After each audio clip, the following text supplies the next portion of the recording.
With Southern victory still mounting, the CSA commander Robert E. Lee decided to take the fight into the North.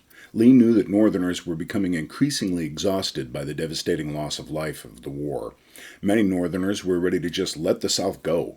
What ensued was the Battle of Gettysburg, Pennsylvania, and it did not go as Lee had planned. Mistakes and miscalculations led to a momentous Union victory and a turning point of the war. After only 3 days of battle, more casualties were declared than what the United States lost in the more modern Vietnam conflict over a 6-year period of time.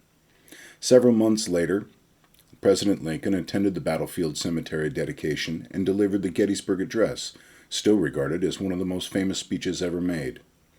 After the victory at Gettysburg, the South would continue to struggle until finally in the spring of 1865, after 4 years of war with the South, they would surrender. The Gettysburg Address goes like this.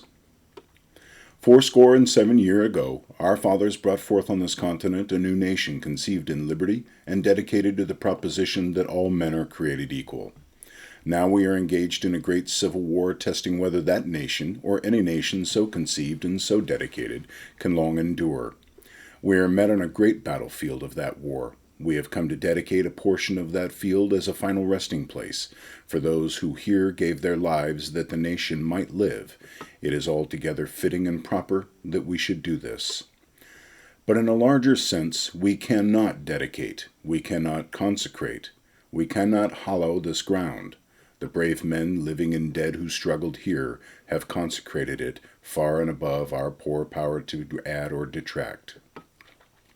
The world will little note nor long remember what we say here, but it can never forget what they did here. It is for us, the living rather, to be dedicated here to the unfinished work which they who fought here have thus far so nobly advanced. It is rather for us to be here dedicated to the great task remaining before us, that from these honored dead we take increased devotion to that cause for which they gave the last full measure of devotion, that we here highly resolve that these dead shall not have died in vain, that this nation, under God, shall have a new birth of freedom, and the government of the people, by the people, for the people, shall not perish from the earth. Abraham Lincoln's Gettysburg Address, November 19th, 1863.